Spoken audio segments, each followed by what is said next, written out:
안녕하세요. 오늘은 간에 대해서 잠깐 설명드리려고 합니다. 간은 우리 몸에 굉장히 중요한 부분을 차지하고 있는 장기입니다.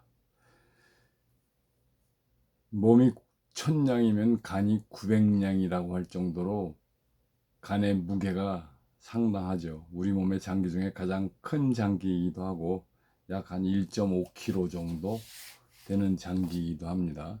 자, 그러면 그냥 직설하고 간이 하는 역할은 500가지가 넘으며 화학작용을 하고 열, 영양소 분해, 기타 등등. 그럼 간이 아프다. 그럼 필요한 거예요, 무조건. 간의 어머니는 신장과 방광이기 때문에 신장, 방광이 나쁜 사람들은 섹스를 못하게 되는데 더 중요한 거는 간의 역할이 크다라는 거예요. 그래서 간 큰 사람들이 고추의 힘이 대단히 좋습니다. 그래서 짐승 같은 얘기지만 남자 여자의 가장 근본적인 사랑은 섹스입니다. 근데 그걸 못하는 순간 남자는 허탈감이 오고 여자는 무력감이 오게 되죠.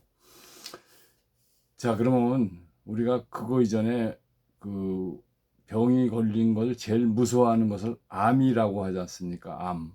그럼 암이 생기는 구조나 원인은 순환 이런 게 막히게 되면은 썩는 거죠. 그게 이제 암이 발전이 된다라고 얘기하는데, 일반적으로 농촌에 보면은 고압선들이 많이 지나가요. 서울 도심에는 고압선이 다 지중 땅 속으로 이렇게 흘러가게 구조를 해놨는데, 그 시골에서 멀리 오는 발전소에서 오는 전기를 땅속을 다 팔려면은 뭐 지하철이나 KTX처럼 돈이 많이 들기 때문에 통상적으로 큰 철탑을 세워가지고 고압선을 내리는데, 그게 조금 어떻게 보면 마을로 지나가는 경우가 생기거든요. 자, 그러면 팩트만 얘기할게요. 고압선에는 자장이 엄청나게 세게 나옵니다. 물론 우리나라 지금 쓰고 있는 게 220V인데 220V에도 자장이 없는 건 아니에요. 근데 약하기 때문에 그게 데미지를 주거나 그러진 않아요. 근데 고압선 22만 5천, 345, 34만 5천 볼트 같은 경우는 엄청나게 큰 자장이 나오기 때문에 그 밑에 형광등을 들고 이렇게 지나가면 형광등이 점등이 됩니다. 그렇다고 형광등이 안에가 연결이 되어 있냐? 그렇지 않아요. 떨어져 있지만 기체가 그 자장에 의해서 방전이 돼서 불이 도는 거거든요. 그러니까 무서운 거죠. 생체전기는 매우 유용적으로 우리 몸에 필수 아미노산 같은 역할을 하는 영양학적인 회로예요. 생체전기는.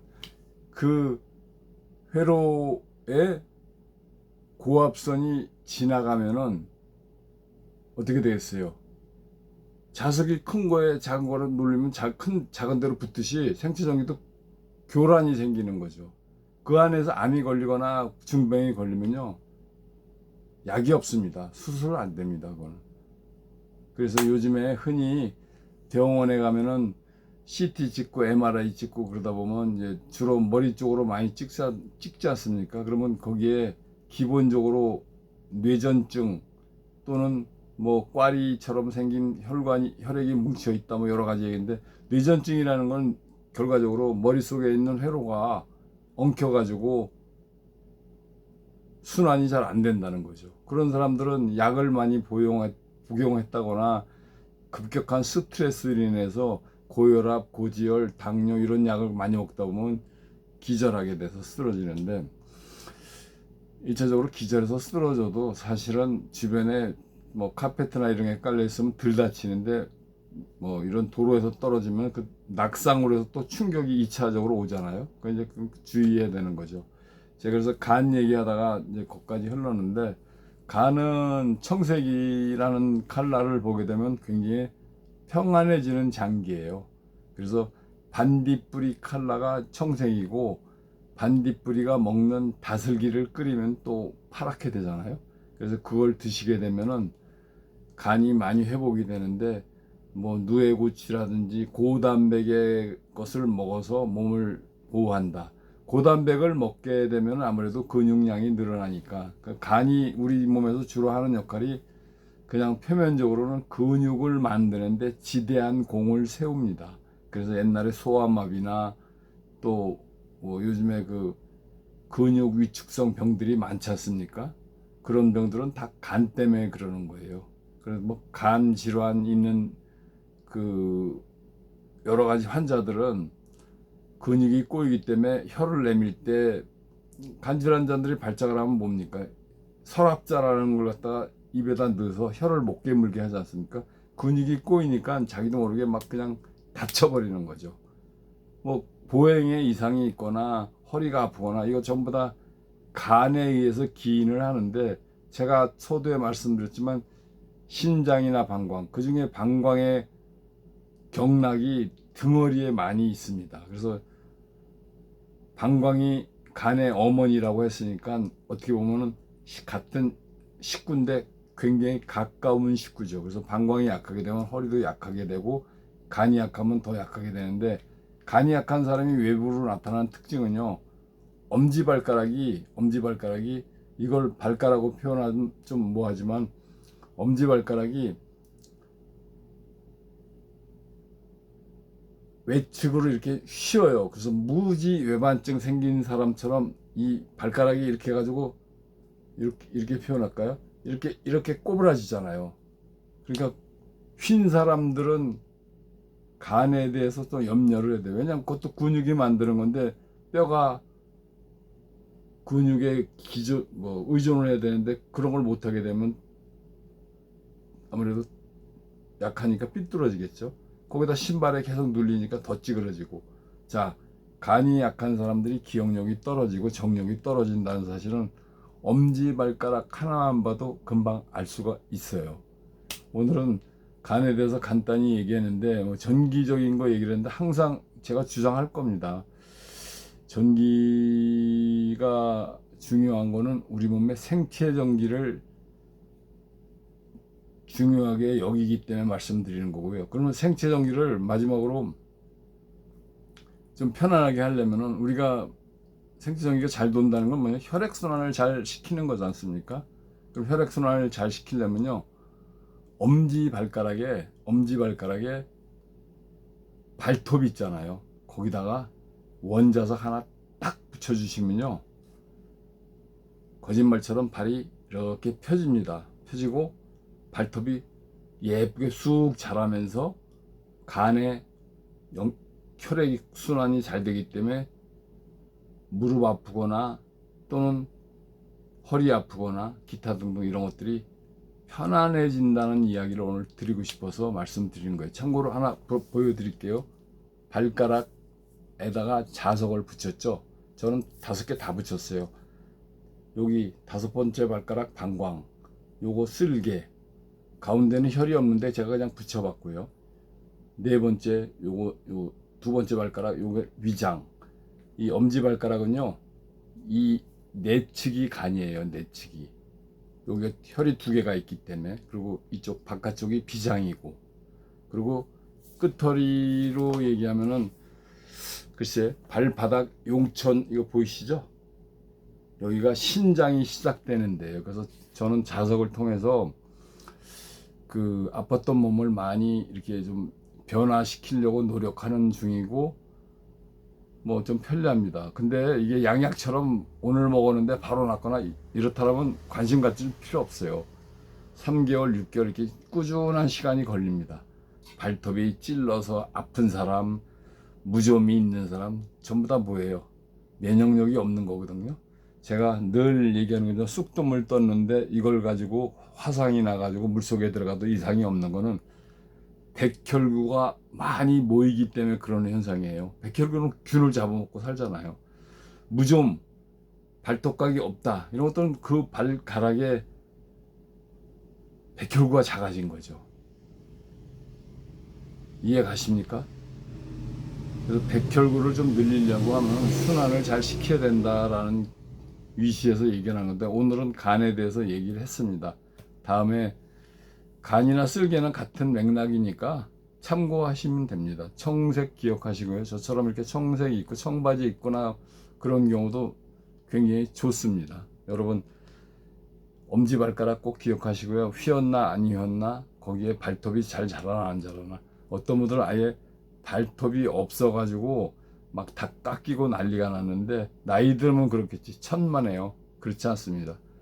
옛날에 제가 뭐 이런 얘기까지 하면 뭐하지만, 풍수지리 책까지 쓴 사람이니까 조금 좀 깊이 있게 한번 공부를 해봤어요.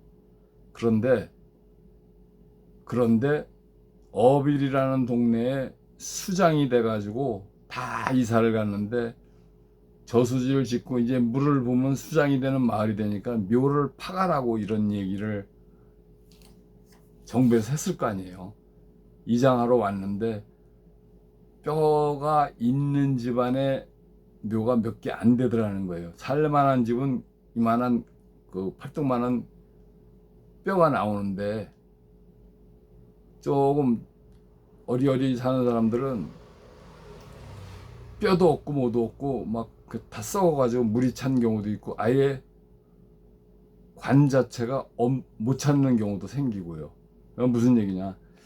여러분, 우리가 팔딱팔딱 뛰고 살지만 세상을 움직이는 사람들은요, 0.0001%, 만 명이나 10만 명, 100만 명 중에 한 명이 리드를 해나가서 사는 거예요. 제가 자존심 있게 까불랑 거려봐야 뿅망치처럼 머리 튀어나오면 그냥 때려 맞는 겁니다. 여러분, 우리가 조금 겸손하게 살 수 있는 그런 것들은, 뭐 물론 겸손하다 그래서 멍청하게 살라는 표현은 아니겠죠. 그러니까 그런 묘 얘기를 왜 했냐면, 그렇게 잘 나가는 사람들 그 밑에서 우리가 대충 살아가는 거, 대충이라는 표현도 좀 정말 죄송하지만 그런 표현이 낫고, 건강도 마찬가지예요. 아, 이런 게 좋대더라 그러면 해보지도 않고 에이 저건 내가 뭐, 이런 표현 하실 필요가 없죠. 여러분, 자석에 대해서 얼마나 아세요? 제가 양자파를 집어넣은 원자석이에요. 그러면 이거를 붙이게 되면은 혈액 속에 FE가 돌아가는 건 기본적으로 다 알잖아요. 그러나 고압 전기처럼 그게 너무 세버리면은 아까 말씀드린 데미지가 온다는 얘기죠. 그게 혈압 올라가지고 또 약 먹고 그 회로가 막혀가지고 어느 날 푹 하다 보면은 쓰러지거나 이런 경우 생길 때 전기적인 문제거든요. 그래서 우리가 오장육부도 중요하지만 전기적인 문제가 서로 잘 파장이 맞아야 되는데, 병원에 가면 태어난 아이들도 마찬가지고 중환자들 뭐예요? 오실로스코프라는 스코프에 파장 띄는 거 보이잖아요. 그게 전기적인 수치를 표현하는 거거든요. 그게 정연파처럼 이렇게 삐삐삐 돌으면 상관이 없는데, 가다가 멈춰서 찌 가는 순간 그 사람 죽지 않습니까? 그게 전기적인 신호인데도 한의사들이나 양의사들은 그걸 잘 교류를 못해요. 왜냐? 내 지식이 이만한데 넌 지식이 작다, 이런 식으로 깔보기 때문에. 근데 그걸 잘 융합하는 나라가 중국이에요. 중국은 양한방을 협진을 거의 다 하고 동등한 위치로 인정을 해주기 때문에. 왜냐하면 걔네들 문화가 휴머니티한 문화가 형성이 되고 나중에 과학이 들어왔겠죠. 뭐 과학이라면 표현하지만 양이 들어왔잖아요. 근데 한국은 어때요? 이거 똥꼬집이에요, 똥꼬집. 종교적인 문제도 그렇고 뭐 기타 등등 너무 복잡해요. 그러니까 제가 그거를 여기서 논하면 잘못된 거고, 어쨌든 지금 아생연후 살아야 천국 아닙니까? 그러니까 건강하지 못한 분들이 이거를 들었을 때, 야, 그러면 누구 말을 잘 들어야 되냐? 그 얘기 판단력은 원래 쓸개 없는 사람이 헤헤 웃듯이, 간하고 쓸개가 튼튼하면 결정력이 좋은데, 그렇지 않으면 결정력이 별로 없어요, 보면은. 그러니까 여러분, 여기서 이익이 되는 것만 챙겨서 아, 내가 이렇게 해야 되겠구나 라고 생각하는 게 좋죠. 뭐 휴대폰 많이 보니까 대부분 저처럼 이렇게, 전 중학교 때 71년도부터 안경을 썼으니까 그 안경을 이제 이렇게 시력이 나빠서 쓰긴 했지만 지금 시력이 그때보다 떨어진 건 하나도 없어요. 문제는 뭐냐면 끊임없이 침, 뜸, 부항, 기타 뭐 자성요법 이렇게 해보니까 좋아지더라 얘기죠. 주름 하나 없어요 지금요. 뭐 머리 뭐 이렇게 잘 나고요. 기타 등등. 그래서 오늘 원자석에 대해서 간단히 설명드린 거고요. 제가 이제 그 2차로 개발해 가지고 나오는 게 머리 나는 거, 치매 없어지는 거, 또 귀 이명 있는 거, 그다음에 이제 머리에 통증 있는 분들, 그리고 이제 머리가 항상 문제가 있는 분들은 그 제가 캡 하나를 만들어 보려고 해요. 그러니까 여러분 참고하시고 또 구독하시면서 나름대로 그 기억해 두셨다가 한번 도움이 됐으면 좋겠습니다. 오늘 영상 감사합니다. 이 새벽에 이렇게 일어나서 런닝 셔츠 차림으로 한번 찍어 봤습니다. 감사합니다.